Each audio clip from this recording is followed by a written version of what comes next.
Hello and welcome here to Talk FCB. Now, if you're tuning into this and you're expecting, a nice happy Saturday weekend podcast, then I would advise you to turn around and leave exactly where you came from, because this is not going to be a happy one. And this is not going to be a podcast that I ever wanted to do or something that I ever wanted to talk about. But it's happening. I think we've all got to accept that nothing, of course, is official yet, but it is happening. Xavi Hernandez is going to leave Barcelona this summer. Al Sadd's, I think it's his coach, has just come out and they've said that they've agreed to sign him, that Xavi has agreed to go to Qatar to join up with them, and he will sign possibly a 3-year deal. But what he's also doing in that time, it's very, very quick to point out, is that he is also going to be learning his coaching badges and going through the stages to become a coach, assistant coach or a manager or whatever you want to call it. So there is obviously a possibility that through all this, he is leaving, but he is going to go and do his coaching badges, and there's a very, very good chance that in some capacity he will return to Barcelona one day. And of course, when you come through the system, you play, and then you go on and do coaching, there's always the chance that Barcelona will give you a chance, because that's what we do. We give former players the chance to take us on. We see Luis Enrique this season, there's Pep Guardiola, there's lots more examples as well. If you look at the B team, Oscar Garcia in the past as well. So there's always a chance to come back, and I do believe that Xavi would want to do that, and I hope that we see him back, because I think he's got the real character and the mentality, and certainly the personality to command a dressing room. And that basically starts where I want to talk about Xavi.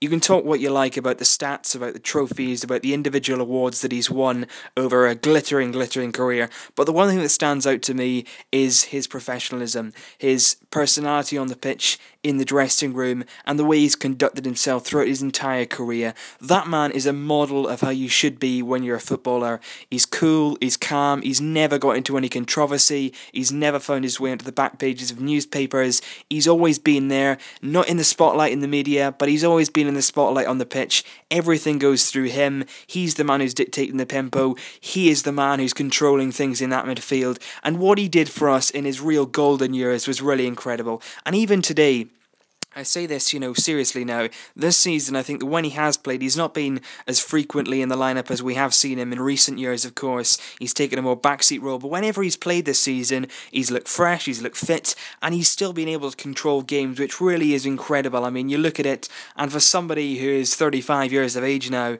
he turned 35 in January, for somebody who's 35 years of age, he's done really, really well to prolong his career at the very, very top level. And certainly that if he thinks this is the right moment to leave, if he thinks that this is the right step for him, then I would fully support him on that, because what he's done for our club over the course of the time he's been here really is commendable, and certainly he will go down as one of the all-time very, very best Barcelona players that have ever played the game, and he is, without any shadow of a doubt, a living legend at this club. So what I'm going to do now is, I said I wouldn't go into stats, which I'm not going to do, because I don't think stats really relate what he gave to us. Like I say, he was pivotal for everything we did, every single trophy that we won. He played a massive, massive part in that. What I am going to do, though, is read out his honours, individual and team honours, which he has won since he made his debut with Barca. So, La Liga titles, he's got 1, 2, 3, 4, 5, 6, 7 La Liga titles, 2 Copa del Reys. He's been runner-up on 2 occasions. He has won the Spanish Super Cup 6 times. He's also been runner-up 3 times. He's won a Champions League title 3 times, which is really incredible for one player. He's won the Super Cup twice. They came runners-up in 2006. He's won the FIFA Club World Cup twice, again runner-up in 2006. In the Spanish national side, he's won the World Cup.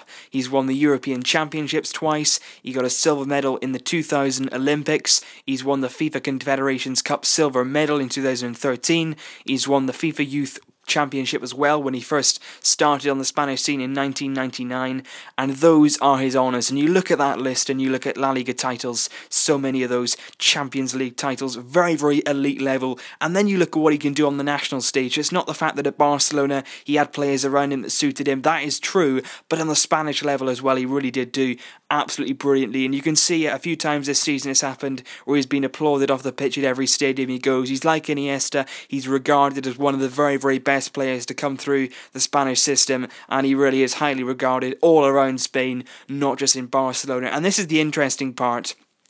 individual awards. He's won World Soccer Player of the Year in 2010. He won the 2008 Euro Best Player of the tournament. So when Spain won the Euros in 2008, he was the best player of the tournament. He won the UEFA Best Player in Europe award. He got the second place in that in 2011. He's been third place in the Ballon d'Or twice. Now, that is the only sad thing about this.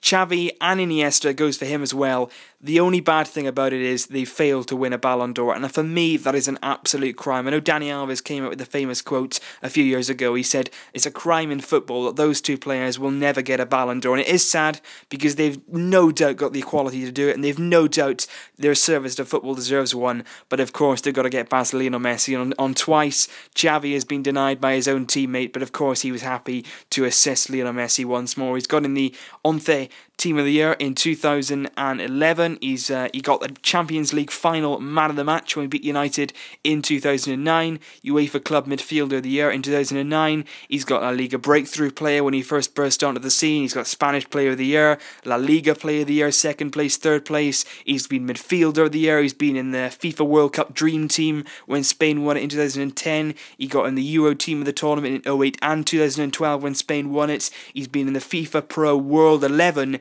on 6 different occasions and the UEFA Team of the Year on 5, which is incredible to be in the Team of the Year, and that just shows the consistency of Xavi. He's been Team of the Year in, year out, a constant in that 11, and it's incredible the sort of level that he's kept up throughout his entire career, and that really is commendable. The level that he's kept, the fitness he's kept, he hasn't had many injuries over the years, he's kept his body in real tip-top condition, and that is really incredible. A man of such stature, of such personality, he's a leader in that dressing room, and there's absolutely no doubt that we're not going to be able to replace him. He is irreplaceable in our team, what he gives to us on the pitch, what he gives to us off the pitch, and we as supporters will never ever forget the memories that Xavi Hernandez has given us, because he is a marvellous, marvellous player and will always be a legend of FC Barcelona. So very best of luck to him going on for a new stage in his career, a new chapter in his marvellous, marvellous career. I'm sure that he'll do well in Qatar, and I'm absolutely sure that we'll see him back at Barca one day. So leave your Xavi memories down below. What do you remember most about El Maestro? There's only ever one El Maestro,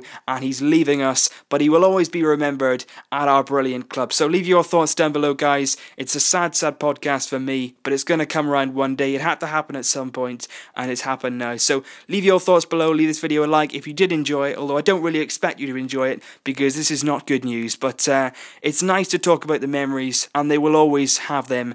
We will always have them when we remember Xavi. So that's good anyway. Thanks for watching, guys. I'll see you very, very soon. Until then, though, Visca El Barça.